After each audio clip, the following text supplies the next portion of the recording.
The parsha begins with the Almighty commanding Israel that the land they're about to enter must be sanctified by Israel itself, and how that's to be done.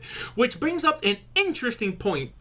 That, friends, nothing in this earth is intrinsically pure or holy or sanctified in itself, but only acquires its holiness in how we make it holy. Which is why we see that the land of Israel is never called the Holy Land in Scripture. I mean, we call it the Holy Land today in retrospect of all that has occurred in it in the past and what is expected to occur because of that initial consecration. But apart from that, it's just rocks and dirt, and that's it.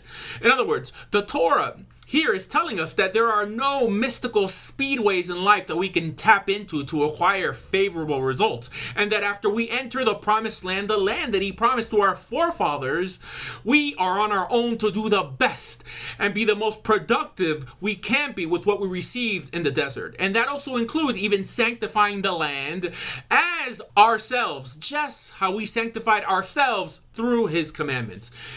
Even the prophet states in Isaiah that the holy God, even the holy God is made holy through righteousness. And if that's the case, what do you think he expects from us? And then, friends, in the same chapter, the Almighty lays down the key to Israel's security when it states that if we guard his commands, we will live safely in the land and will not have to worry about sustenance.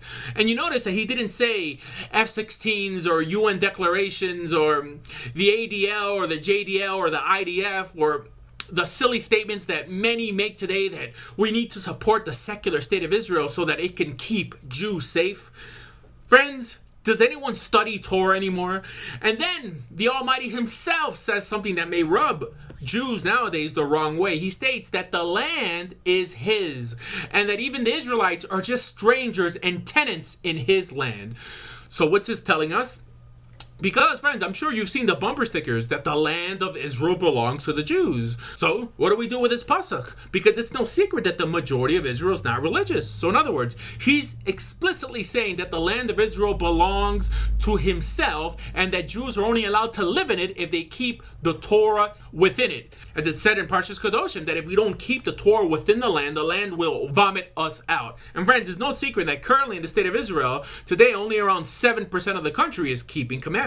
And not to mention that at the same time, the rabbis of the state outlawed conversions in about 80% of the world. So it's not that there aren't potential religious Jews willing to emigrate to the land and change that percentage. So we are our own worst enemy. Why? Because so many have strayed from the simple, unchangeable commands found in our God's holy Torah.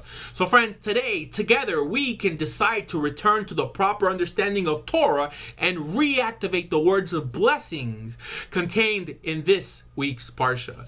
And my friends, if you want to learn more about becoming a full Torah Jew, in other words, if you want to learn more about converting to Torah Judaism, please visit TorahJudaism.org. And for more on everything Jewish, please visit BeJewish.org. Thank you.